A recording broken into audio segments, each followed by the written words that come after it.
বিদ্যালয়ের শিক্ষক হিসেবে অবসর নিয়েছেন বছর 14 আগে। তবে এখনো 10:30 বাজলেই স্কুলে হাজির হয়ে যান তিনি। দুপুর গড়িয়ে চলে একের পর এক ক্লাস, ছাত্রছাত্রীদের লক্ষ্যে এগোনোর কাজ।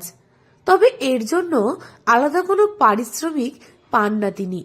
শিক্ষাদানে ব্রতী দক্ষিণ দিনাজপুর জেলার দুর্লভপুর প্রাথমিক বিদ্যালয়ের এই শিক্ষক মৃণাল চক্রবর্তী অবশ্য পারিশ্রমিকের আশাও করেন না। তার কথায়, ছেলে মেয়েগুলো আমার অক্সিজেন, ওরা মানুষ হলেই আমার শ্রম সার্থক।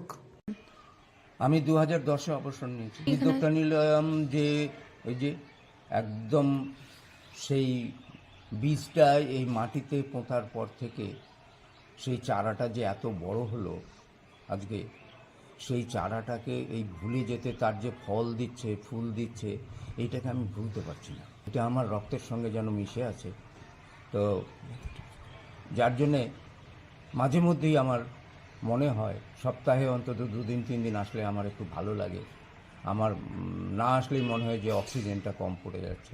শহরের ওই যে দূষণ থেকে শুরু করে সমস্ত ওই মানে আমার ঠিক পছন্দ হয় না, যার জন্যই আমাকে এখানে আসতে হয়।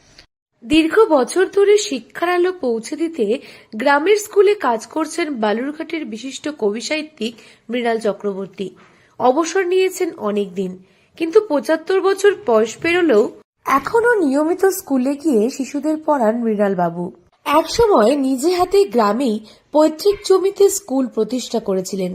সেই থেকে এখনো বালুরঘাটের দুর্লভপুর প্রাথমিক বিদ্যালয়ে গিয়ে পড়াচ্ছেন তিনি। শিক্ষার জন্য নানা কাজ করে চলেছেন। স্কুল চত্বরে নিজের হাতে রবীন্দ্রনাথ, বিবেকানন্দ ও বিদ্যাসাগরের আবক্ষ মূর্তিও গড়েছেন তিনি। তার এই স্কুলটাই ধ্যান ধারণা, চিন্তা ভাবনা সব কিছু, এবং তিনি প্রায় নিয়মিত আমার স্কুলে আসেন এবং বাচ্চাদের এরকম গল্পের আকারে, ছবির আকারে ক্লাসেও তিনি নিয়মিত করেন।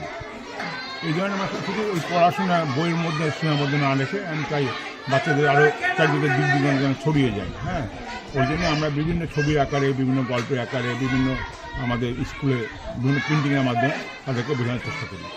অনেক কিছু শিখতে পারছি, অবশ্যই অনেক কিছু শিখতে পারছি। একসময় দুর্লভপুর গ্রাম অত্যন্ত দুর্গম জায়গা ছিল। সেখানে শিক্ষার আলো পৌঁছতো না।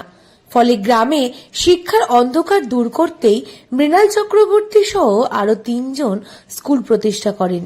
মৃণাল বাবুর পৈতৃক জমিতেই গড়ে তোলা হয় প্রাথমিক বিদ্যালয়। সেই থেকেই স্কুলেই পড়াতেন মৃণাল বাবু। গ্রামের বাড়ি বাড়ি গিয়ে শিশুদের এনে জোর করে স্কুলে পাঠ দিতেন।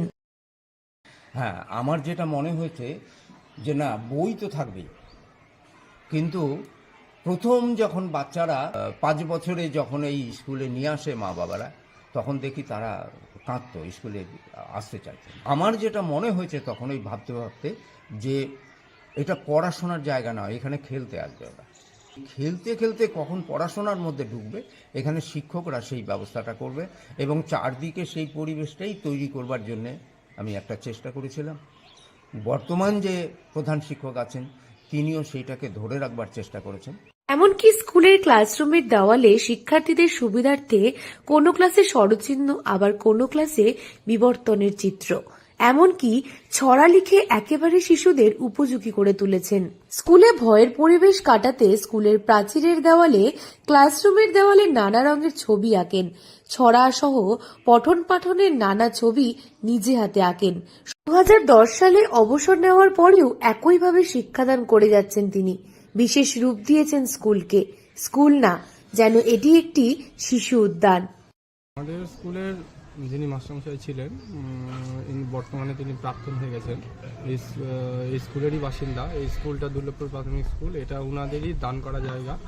হ্যাঁ, উনি এতটাই একটা ভালো মানসিকতার মানুষ যে যিনি রিটায়ারমেন্টের পরেও এখনও স্কুলের সঙ্গে এতটা নিবিড়ভাবে সম্পর্ক রেখেছেন যে গ্রামে এসে বাচ্চাদেরকে পড়ান এবং নিয়মিত স্কুলে আসেন, এবং স্কুলের প্রতি ওনার যে একটা ভালোবাসা, প্রতিনিয়ত এই গ্রামের মানুষের সঙ্গে এবং স্কুলের বাচ্চাদের সঙ্গে এবং সমস্ত কিছুর সঙ্গে তার একটা নিবিড় যোগাযোগ, একটা সম্পর্ক, সুসম্পর্ক বজায় রেখেছেন। শুধু শিক্ষা জগতেই নয়, সাহিত্য ও সংস্কৃতিতেও জেলার বুকে অন্যতম জায়গা করে নিয়েছেন মৃণাল বাবু। কবি চক্রবর্তী ছদ্মনামেও তিনি বহু উপন্যাস লিখেছেন।